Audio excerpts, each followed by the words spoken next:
الحمد لله لا نحصي ثناء كما هو أثنى على نفسي اللهم لك الحمد كله ودقه وجله وسره وعلانيته وأوله وآخره وصغيره وكبيره اللهم لك الحمد حمدا خالدا مع خلودك دائما مع دوامك لا منتهى له دون علمك ولا منتهى له دون معصيتك الحي القيوم عليك العظيم جواد الكريم حنان منان فعال لما يريد والصلاة والسلام على حبيبنا وقطعة كبدنا محمد رسول الله صلى الله عليه وعلى آله وأصحابه وأتباعه صلاة وسلاما تنجينا من جميع الأحوال والآفات وتقضي لنا بها جميع الحاجات وتطهرنا بها من جميع السيئات وترفعنا بها عندك أعلى الدرجات وتبلغنا بها أقصى الغايات أما بعد فأعوذ بالله من الشيطان الرجيم بسم الله الرحمن الرحيم لقد كان لكم في رسول الله أسوة حسنة وقال جل جلاله উপস্থিত উলামায়ে কেরাম বিভিন্ন এলাকা থেকে আগত মুসলমান ভাইয়েরা যেই পর্যন্ত লাউড স্পিকারের আওয়াজ পৌঁছতেছে জানি না শোনার সুযোগ আছে কি নাই, যদি থাকে তো পর্দার অন্তরালে মা ও বোনেরা কোরআন হাদিস থেকে যতটুকুই তেলাওয়াত করলাম আশা রাখি একই সামনে রেখে অতি অল্প সময় কিছু কথা রাখবো। সাথে সাথে সকলের কাছে দোয়ার আবেদন, আল্লাহ আমাকে আপনাদেরকে যা শুনবো এর উপরে আমল করার তৌফিক দান করেন।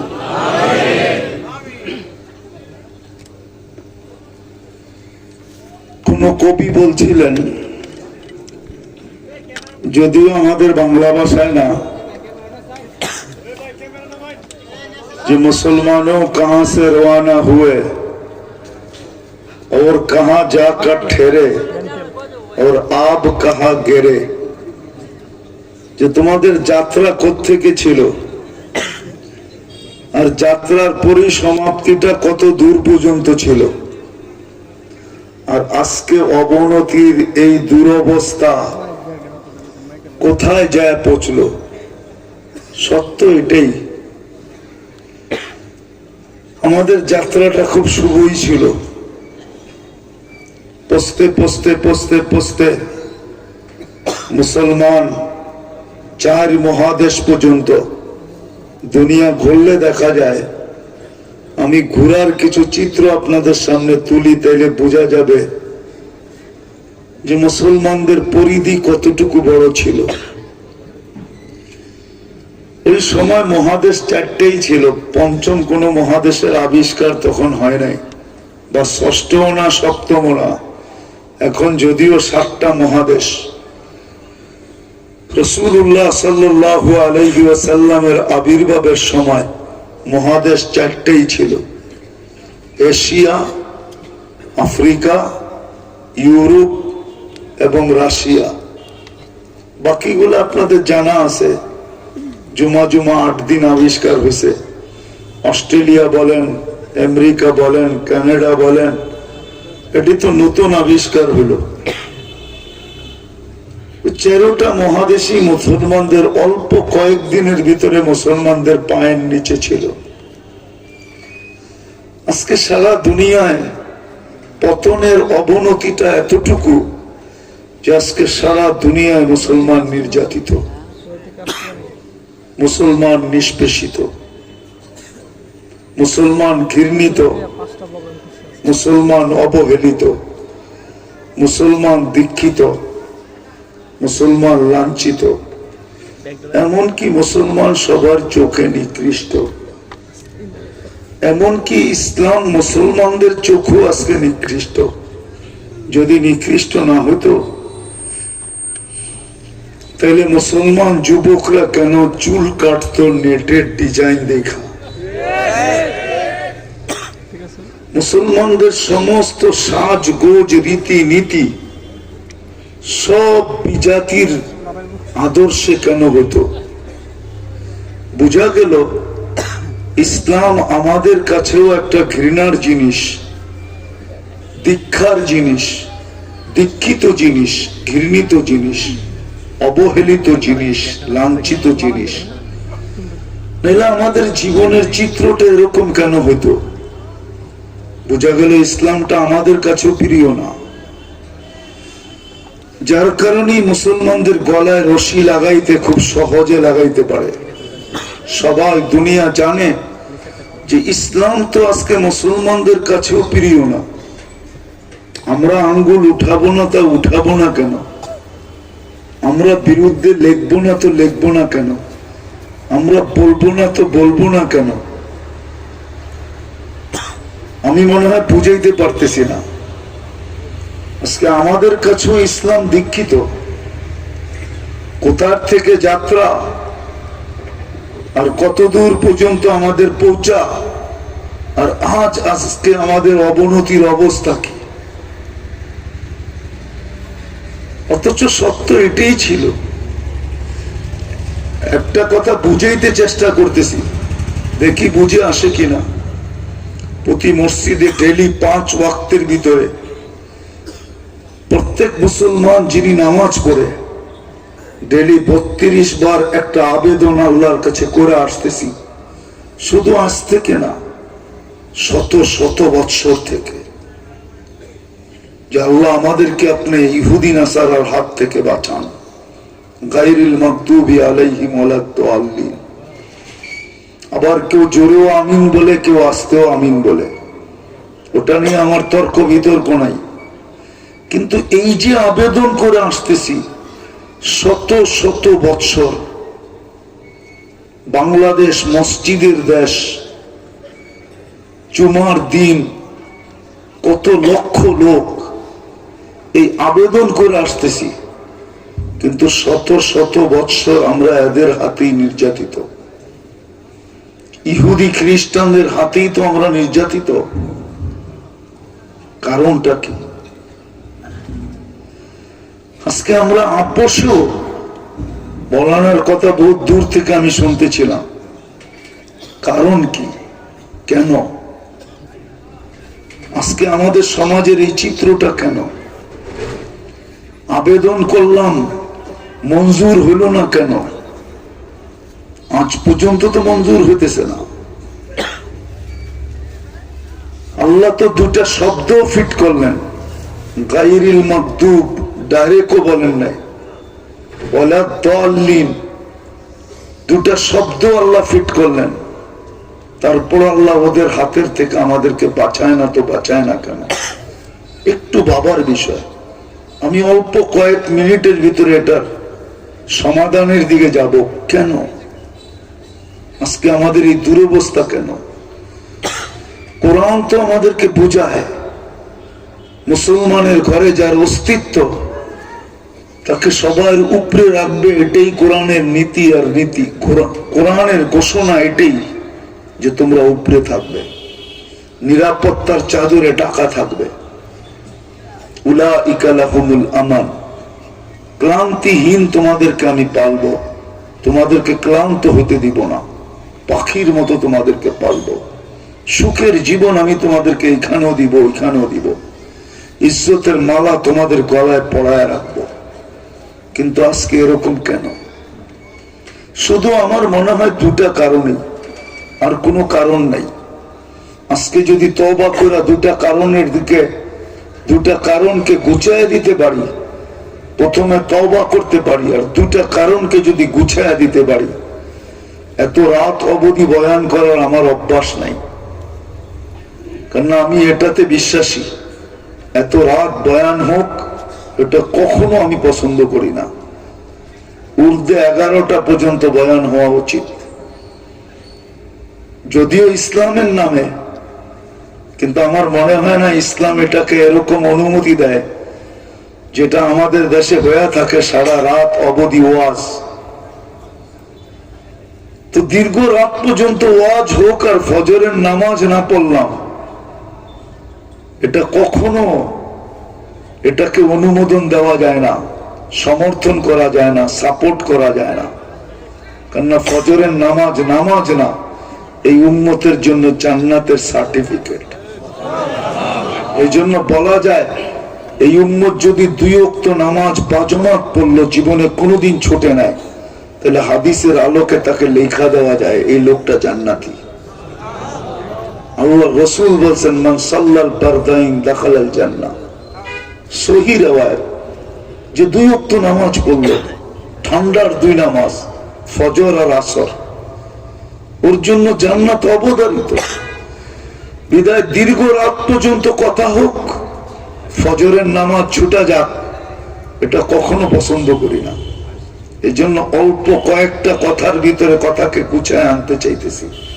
একটু ভাবা উচিত আমাদের, শুধু 2টা কারণেই আজকে আমাদের এই দুরবস্থা, এই অবক্ষয়। এত নিকৃষ্ট আমরা, এত নির্যাতিত, এত নিষ্পেষিত, এত ঘৃণিত, এত দীক্ষিত, এত অবহেলিত। আপনি একটু তাকায় দেখেন, সারা দুনিয়া চুপ। ফিলিস্তিনের দিকে তাকায় দেখেন, প্রাণীবাদীরা কোথায় চলে গেল? আজ পর্যন্ত তো কোনো প্রাণীবাদী সংস্থার পক্ষ থেকে ছোট একটা প্রতিবাদও আসলো না। কোনো ফেসবুকে না, কোনো মিডিয়ায় না, কোনো পত্রিকায় না, কোনো জায়গায় তো আমরা পাইলাম না যে ওরা একটা ছোট প্রতিবাদ দিল।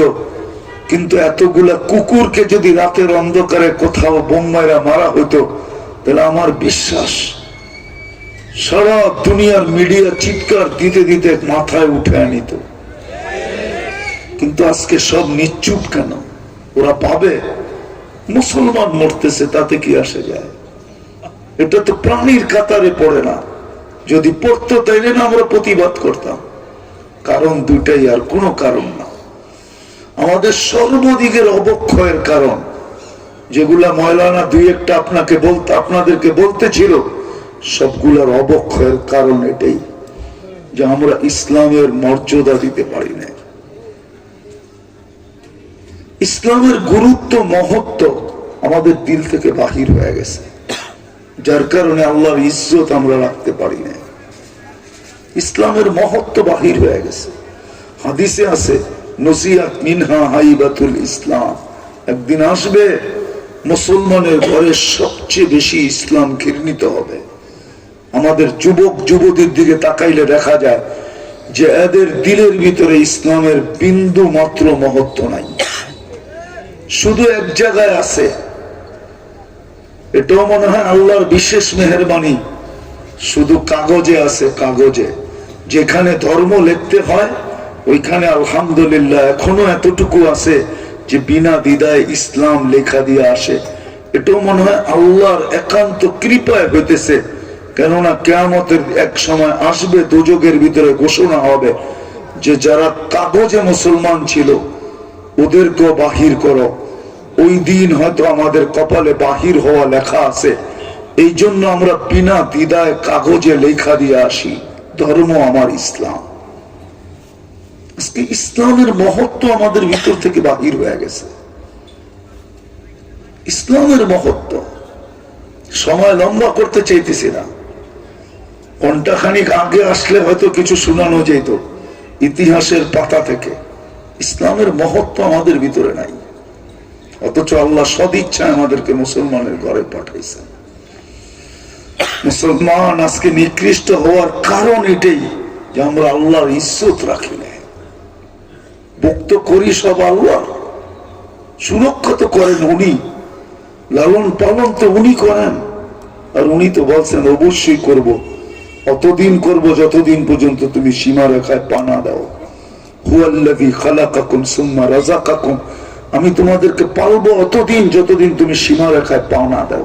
সীমা রেখায় পা দিতে দেরি, তোমাকে উঠে আনিতে দেরি করব না।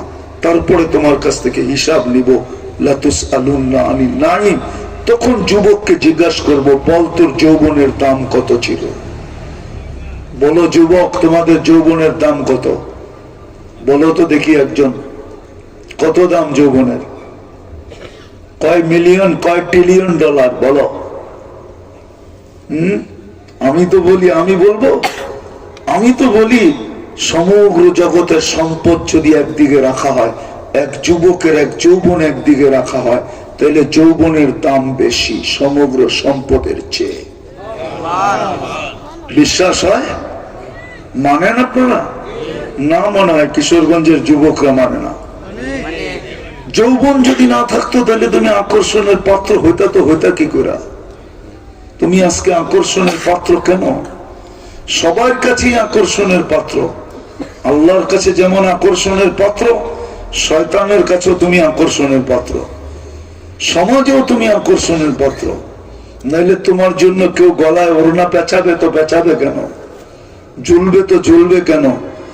14 তারিখে তোমার জন্য ফুল নিয়ে অপেক্ষা করবে তো করবে কেন? যৌবন আছে বিদায় তো করে, তাই না? যৌবন না থাকলে সত্য তো এটাই। আল্লাহ জিজ্ঞাসা করবে যুবককে, যৌবনের দাম কত বল। আমাদেরকে জিজ্ঞাসা করবে জীবনের দাম কত ছিল বল।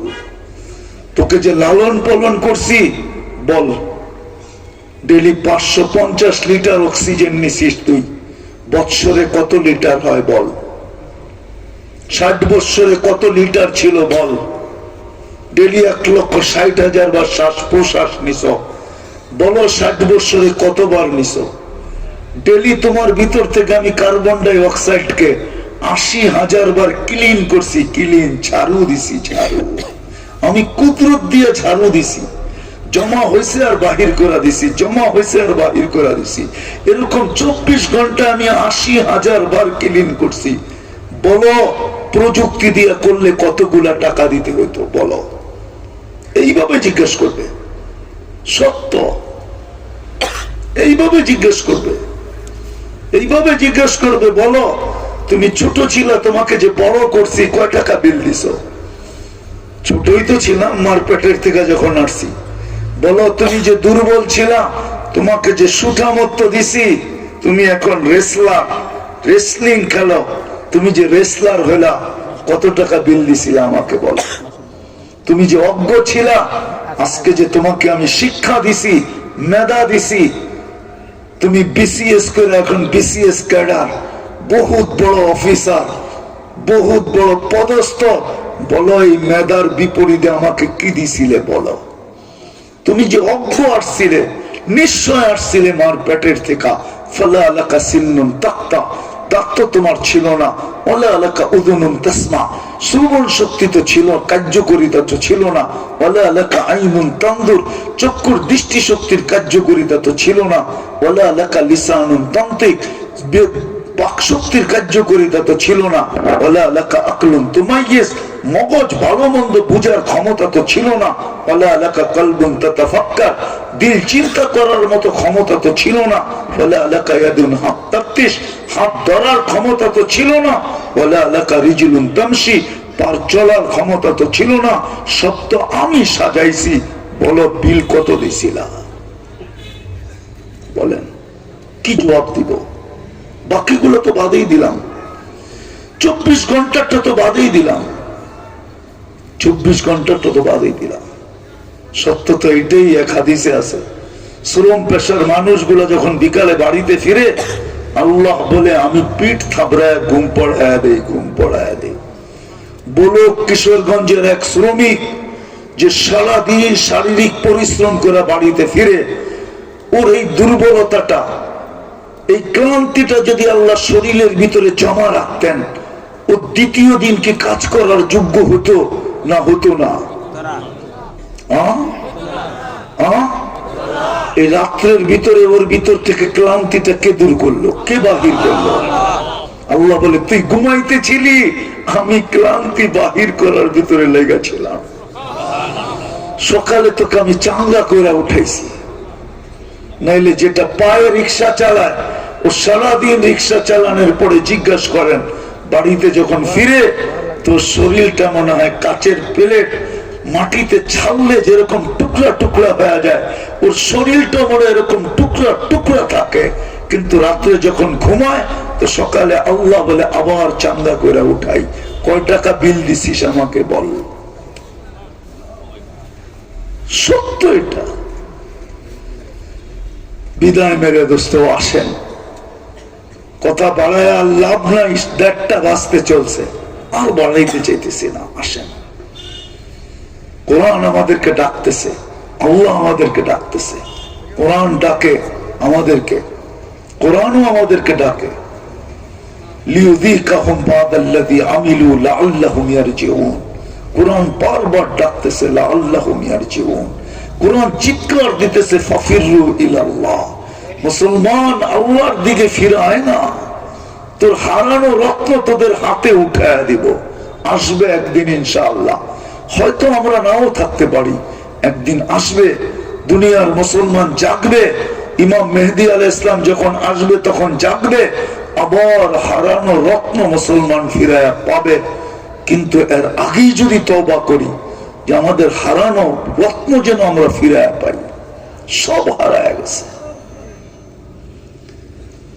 সব হারায় গেছে। মানবেন কি মানবেন না জানি না। এক সময় ছিল বিজাতি পর্যন্ত বলতো যা নেওয়ার প্রতি মাসে আমাদের থেকে নিয়ে নাও, কিন্তু তোমাদের পাশে একটু থাকতে দাও। আমরা একটু সুখে থাকতে চাই, আমরা একটু নিরাপদ থাকতে চাই, আমরা একটু শান্তিতে থাকতে চাই। তোমাদের পাশে থাকলে আমরা শান্তিতে থাকবো, নিরাপদে থাকবো। তোমরা এর বিনিময়ে প্রতি মাসে আমাদের কাছ থেকে যতটুক নিতে চাও অতটুক আমরা দিতে প্রস্তুত আছি, আমরা দিব, তারপর আমাদের পাশে থাকতে দাও। আজকে তো আমরা ওদের পাশে থাকার জন্য পাগল, আমার সমাজ তো পাগল ওদের কাছে থাকার জন্য। বিশাল লাইন দেখলে তো মনে হয় যে যদি সুযোগ দিত, মনে হয় একদিনই 18 কোটি সব এক লাইনে দাঁড়ায় যেত। এমবিসি গুলাতে যখন বিশাল লাইন দেখি, মাঝে মাঝে যাওয়া তো হয়, মাঝে মাঝে যাওয়া হয়, এমন না যে যাওয়া হয় না, মাঝে মাঝেই তো যাওয়া হয়। বুঝানোর জন্য বলতেছি, সিরিয়াল পাওয়া যাইতেছে না আজকে কয়েকদিন। কানাডার এমবেসিতে কোনো সিরিয়াল নাই, বিশাল কাগজ চলে আসছে, পাসপোর্ট শুধু জমা দিবে, এটার জন্য সিরিয়াল নাই। দুমায়া চলতেছে। হায় হায় হায় হায় হায়, আমরা যাওয়ার জন্য পাগল। এক সময় ছিল আমাদের কাছে আসার জন্য পাগল। জিজ্ঞাসা করে নোলা আমাদেরকে, জিজিয়া এটার নামই ছিল। আমাদেরকে রাখো, আমরা সুখে থাকতে চাই। আসেন আজকে তওবা করি। কোরআন চিৎকার দিতেছে, যদি তওবা না করলাম, যা দেখতেছি আজকে, দুদিন পরে আরো কঠিন দেখতে হবে, কঠিন। আমাদের বুড়া বুড়িরা বলতো গ্রাম দেশে যায় দিন ভালো আয়ে দিন খারাপ। আর সত্য এটাই, আল্লাহ রসুলের জামানার থেকে যত দূরে সরবো ততই খারাপের ভিতরে পতিত হব যদি তওবা না করলাম। কোরআন চিৎকার দিতেছে, হাদিসও বলতেছে তওবা করতে দেরি, আমি বন্ধু হিসাবে বুকে নিতে দেরি করব না। আজকে আল্লাহর চক্ষু থেকে আমরা পড়ে গেছি মুসলমান, আমরা পড়ে গেছি। হাদিসে এই শব্দটাও আছে, সাকাতাত মিন আইনিল্লাহ, আল্লাহর চক্ষু থেকে পড়া যাব, পড়ে গেছি। আল্লাহর রাসূলও বলছে একদিন আসবে আমি তোমাদের ধার ধারবো না, তোমাদের দিকে তাকাবো না। আনা বারিগুম মিনহুম ওয়াহুম বুরাআউ মিন্নি, আমি তোমাদের দিকে চক্ষু উঠে তাকাবো না। আমার তো মনে হয় এখন রওজায়ে আতহারে চিৎকার দিতেছেন আর বলতেছেন মা বি উম্মতি, আমার উম্মতের কি হইল। আসেন আজকে তওবা করি, অঙ্গীকার করি যে আমরা ইসলামের গুরুত্ব, মহত্ব, বড়ত্ব, ইসলামের প্রয়োজনীয়তা আমরা শিখব, আমরা এটার উপরে চলতে চেষ্টা করব, এর দিকে আগে বাড়বো। যদি তওবা করে আগে বাড়তে পারি তাহলে মনে হয় চিত্র পরিবর্তন হইতে বেশি সময় লাগবে না। আল্লাহ তো কাফান নূরের মালিক। দ্বিতীয় হলো আমরা নবীজি লাজ রাখি নাই, ইজ্জত রাখি নাই। যে মুহাম্মদুর রাসূলুল্লাহ সাল্লাল্লাহু আলাইহি ওয়াসাল্লাম যুবক, তুমি জানো না তোমার জন্য কি করে গেছেন, কি করতেছেন, কি করবেন, কি করতেছেন, কি করবেন। সামান্য দুনিয়ার জন্য যদি মানুষ তাজা রক্ত ঢেলা দিতে পারে তাহলে মুহাম্মদুর রাসূলুল্লাহ সাল্লাল্লাহু আলাইহি ওয়াসাল্লাম যতদিন ছিলেন ততদিনও চোখের পানি ঝরাইতেছিলেন, আজকেও চোখের পানি ঝরাইতেছে। কবর থেকেও কাঁদতে কাঁদতে উঠবেন, কিয়ামতের মাঠেও চিৎকার দিতে থাকবেন, উম্মতি উম্মতি বইলা। আমরা ওনার ইজ্জত রাখি নাই। আর সত্য এটাই, আল্লাহটা তো আল্লাহ মাফ করতেও পারতেন, ওটা হয়তো কম্প্রোমাইজ হলেও হতে পারত, কিন্তু বন্দুকটা আল্লাহ সইতে পারেন না। আমরা নবীর ইজ্জত রাখি নাই। আমার সমাজে দেখা যায় না যে নবীর ইজ্জত রাখছে। একজনও বলতে পারবে না, একজনও জিজ্ঞাসা করে না বিয়ে পড়ানোর সময় যে আমার বিয়েটা পড়ান, হুজুর পড়ান, কিন্তু আমার নবীজির আদর্শ মতো যেন হয়। কেউ এই কথাটা উচ্চারণ করে না। কোন নববধূ পার্লারে যায় এই কথা বলে না যে আমার শ্বাসটা যেন আজকে ফাতেমার মতো হয়, বাকি সারা জীবন আমার তোমাদের ইচ্ছা মতো সাজবো, আমার মন মতো সাজবো, কিন্তু আজকের রাত্রের শ্বাসটা আমি ফাতেমার মতো সাজতে চাই। কোন মেয়ে পার্লারে যায় বলে না, বান্ধবীদেরকে বলে না। আজকে মুহাম্মদুর রাসূলুল্লাহর ইজ্জত আমরা রাখি নাই, যার কারণে মুসলমান হওয়া সত্ত্বেও, উম্মতে মুহাম্মদী হওয়া সত্ত্বেও, মাথায় মুকুট থাকা সত্ত্বেও, আমাদের মাথায় একটা মুকুট আছে যেটা কুনতুম খায়রা উম্মাহ, ওই মুকুট থাকা সত্ত্বেও আমরা সারা দুনিয়ার নির্যাতিত। ওই দুঃখ রাখবো তো রাখবো কোথায়? 32 বার বলি আল্লাহ বাঁচান, আর আল্লাহ তাদের হাতেই আমাদেরকে মার খাওয়ায়। ফিলিস্তিন কার হাতে মার খাইতেছে? কার হাতে? ইহুদিদের হাতে, ঠিক না? ডেলি তো ইমাম সাহেব 32 বার বলে, আরে 20 বার তো বলেই,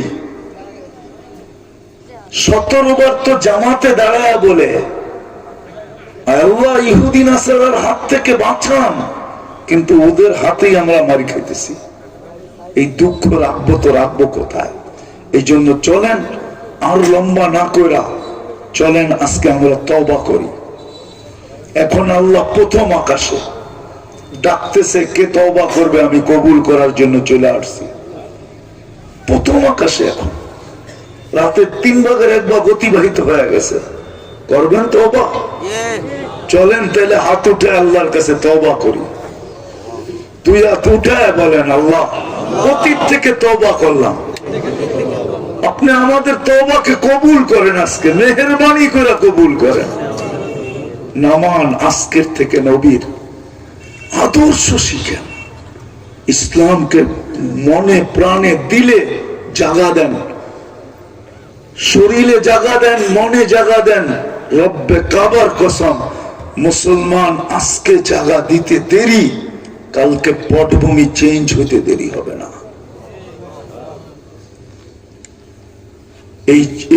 এই পুরা জিনিস আল্লাহর কন্ট্রোলে, আল্লাহর কন্ট্রোলের বাহিরে না। যদি বাহিরে হইতো তাহলে আল্লাহ মাঝে মাঝে দেখান, 2020-এ দেখায় দিয়েছেন যে যতই উন্নতি করো না কেন, আমি যদি টক্করে চলে আসি তাহলে ক্ষুদ্র একটা ভাইরাস তোমাদেরকে লকডাউনে ঢুকায় দিবে। আর ঢুকায় দিয়া দেখায় দিয়েছেন সারা দুনিয়ার লকডাউন। ছোট একটা ভাইরাস যার 20 লক্ষ 1 গ্রাম ওয়েট হয় না, ওটা চাবায়া খাইলেই কি হতো? আল্লাহ আল্লাহ 99 পদের মালিক। এই জন্য আজ থেকে ইসলামকে দিলে জাগা দাও। যুবক, কয়দিনের যৌবন? 20-22 বছরের যৌবনের জন্য চিরদিনের যৌবন হারায় দিতেছ। হায় তোমাদের পায়ে ধরে কানতে মনে চায় যে 20-22 বছরই তো মানুষের যৌবন টিকে, আর কতদিন? শুরুই তো হয় 15 বছর থেকে। 25 বছর নইলে 25 যোগ করলে কত হয়? 40 বছর হয়। বাংলাদেশের প্রবাদ বাক্যতে হলো 20তেই বুড়ি, 20 হইলেই বলে বুড়ি হয়ে যায়। যুবক নাইলে একটু ডাবল হলো, 40 পর্যন্ত যৌবন টিকলো। এটা সবার জন্য প্রযোজ্য না যে 65 বছরে বিয়ে করলেও বাচ্চা হবে। এটা 2-1 জনের জন্য প্রযোজ্য হতে পারে, কিন্তু সবার জন্য না। আর যৌবন কলিকাতা হারবালেও পাওয়া যায় না, মডার্ন হারবালেও নাই, আমেরিকান হারবালেও যৌবন পাওয়া যায় না।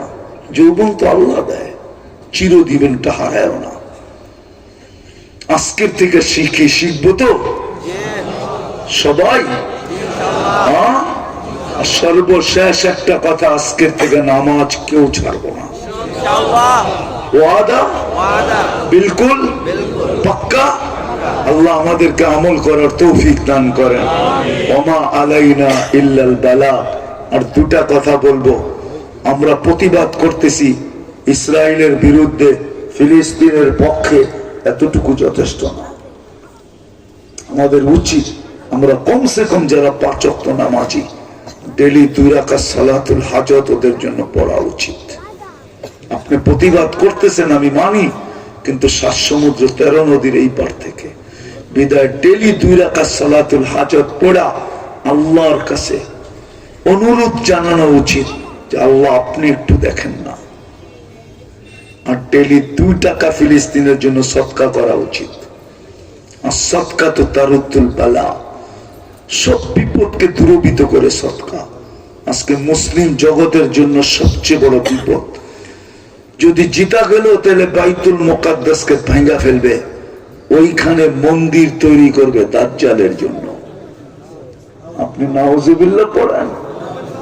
15 বছর আগে দেখা আসছি আমি, সাইনবোর্ড টানানো আছে। ফিলিস্তিন তো আপনি মিডিয়া দেখছেন, আমি চোখে দেখছি। আপনার জন্য আমার জন্য পার্থক্য আছে। এখনো সাইনবোর্ড লাগানো আছে, ইস্তাকবিলু রাসূল আল আমান। সারা দুনিয়াকে ওরা আহ্বান করতেছে, নিরাপত্তার দূতকে মেনে নাও, সমস্ত সমস্যার সমাধান হয়ে যাবে। যেটাকে আমরা দাজ্জাল বলি ওটাকে ওরা মসিহা বলে, যেটাকে আমরা দাজ্জাল বলি ওটাকে ওরা নিরাপত্তার দূত বলে।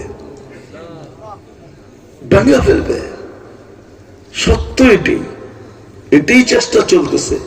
75 বছরের নির্যাতন শুধু এটার জন্য, আর অন্য কিছুর জন্য না। এই জন্য 2 টাকা সদকা করা উচিত আমাদের। করবেন? হ্যাঁ। আরেকটা বললে তো আর আমার জাতিকে মানানো যাবে না, তারপর বইলা দেখি। বিশেষ করে যুবকদেরকে বলি, মানানো তো যাবে না, এটা আমি জানি। যদি মানানো যাইতো তাহলে যুবকদের চুলের স্টাইল কোনোদিন নেট দেখা হতো না, স্ক্রিন শটের মাধ্যমে হতো না। মুসলমান যুবক তো চুল কাটতো নবীর স্টাইলে। দুনিয়া যদি জিজ্ঞাসা করতো তুই এই স্টাইলে চুল কাটস কেন, তুই বুঝবি না, কিয়ামতের মাঠে তোকে বুঝাবো। যখন নবীজির সাথে সাক্ষাৎ হবে, তখন যখন হাত পাতবো আর বলবো দুনিয়াতে কিছু করতে পারি না, কিন্তু আপনার স্টাইলে চুলটা কাটতাম। আজকে আপনি আমার ঝুলি কতটুকু ভরবেন বলেন না, আমার দামান কতটুকু ভরা দিবেন বলেন না। আর বলে দিবেন এটা সত্য, এটাই সত্য। তাহলে চুল নেট দেখা কাটা হইতো না। এই জন্য মেরে দোস্ত, আসেন আসেন আসেন আসেন, দিলে জায়গা দেই। আর ফিলিস্তিনের জন্য ডেলি 2 টাকা সদকা করি, তাইলেই ওদের কাঁধে আমাদের কাঁধ লাগবে। আর শুধু প্রতিবাদ করলে ওদের কাঁধে কাঁধ লাগবে না। এখন বাঁচতেছে 10টা 11টার কাছাকাছি, 11টা বাঁচতে এখন মাত্র 20 মিনিট বাকি ফিলিস্তিনে। 3 ঘন্টা পরে আমাদের রাত্র আসে না যে কিয়ামত আসে। কিয়ামত এমন রাত্র যায় না যে রাত্রে 200-100 মানুষ মারা না যায়, বাচ্চা মারা না যাইতেছে, মহিলা মারানা যাইতেছে, গাজা মাটির সাথে মিশা গেছে, পড়ায় অল্প একটু বাকি আছে। তবে জিতা গেছে এটা বলা যাবে না, জিতবে তো একদিন দেখা যাবে, জিতে না হারে বিশ্বাস তো আল্লাহর উপরে এটাই রাখি যে একদিন হারবে, এতে কোনো সন্দেহ নাই। হাদিসে এই কথার ইঙ্গিত আছে, একদিন হারবে, অচিরেই হারবে। ইয়াকতুলুশ শারকিয়ুল গারবিয়্যা, হাদিসে সুস্পষ্ট আছে, পালাইতে বাধ্য হবে, এটা সত্য। হয়তো রক্তের পরিমাণটা একটু বেশি যাচ্ছে, কখনো কখনো হয় মশলার পরিমাণটা একটু বেশি দিলে স্বাদ বেশি হয়, মনে হয় রক্তের পরিমাণটা একটু বেশি লাগতেছে, কিন্তু ইনশাআল্লাহ একদিন স্বাধীন হবে, এতে কোনো সন্দেহ নাই, অচিরেই হবে। হাদিসে যখন আছে অচিরেই হবে, আর বেশি দিন নাই, মনে হয় নাই বেশি দিন। আমি তো মাঝে মাঝে ভাবি যে পশ্চিমারা বুঝলো না কেন, পশ্চিমারা তো ডুবলো খালি দুটা কারণে, নাহলে পশ্চিমারা কোনোদিন ডুবতো না, পশ্চিমারা ডুবে গেছে খালি দুই কারণে। জানি না আমার কথা ওদের কান পর্যন্ত পৌঁছবে কিনা। এক হইলো ইহুদিদের সাথে পীড়িত, আরেকটা হলো মুসলমান বিদ্বেষী হওয়ার কারণে ওরা অতি তাড়াতাড়ি ডুবে গেল। ওরা যদি ইহুদিদের সাথে পীড়িত না করতো তাহলে পশ্চিমাদের ডাঙ্কা আরো কয়েকদিন দুনিয়াতে চলতো। কিন্তু দেখতেছি হাম তো ডুবে হ্যাঁ সনম তুঝে লে ডুবেঙ্গে, ইহুদিরা তো ডুববে ডুববে, সাথে সাথে পশ্চিমাদেরকে লয়া ডুববে। ওরা এত বেরেনি হওয়া সত্ত্বেও, টেকনোলজি সমৃদ্ধ হওয়া সত্ত্বেও এই কথাটা ওরা বোঝে না কেন, এটাও আমি বুঝি না। কিন্তু আমার মনকে আমি সান্ত্বনা দেই এটাই বইলা যে সব মোবাইলে সব প্রোগ্রাম থাকে না, এটাই সত্য।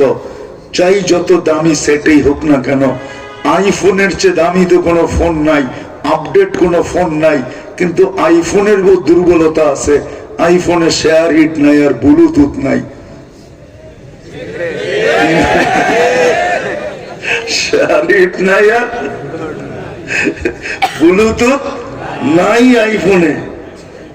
তো ওরা উন্নত হতে পারে, মনে হয় ব্রেনে এই সফটওয়্যারটা নাই যে হাম তো ডুবে হ্যাঁ সনম তুঝে লে ডুবেঙ্গে, একদিন ইহুদি ডুববে আর পশ্চিমাদেরকেও নিয়ে ডুববে। আল্লাহ যদি ওদেরকে আকল দিত, আর ওরা যদি পীড়িতের থেকে বাহির হয়ে চলে আসতো, আর মুসলিম বিদ্বেষীর থেকে যদি ওরা তওবা করতো, তাহলে মনে হয় ওদের ফ্লাগ আরো অনেক দিন আকাশে উঠতে থাকতো। আল্লাহ আমাদের সবাইকে আমল করার তৌফিক দান করেন। ওমা আলাইনা ইল্লাল বালাগ। আল্লাহুম্মা লাকাল হামদ কামা ইয়ানবাগি লিজালালি ওয়াজহিক ওয়া আযীমি সুলতানিক, ইয়া হান্নান ইয়া মান্নান ইয়া জাওয়াদ ইয়া কারীম ইয়া আল্লাহ।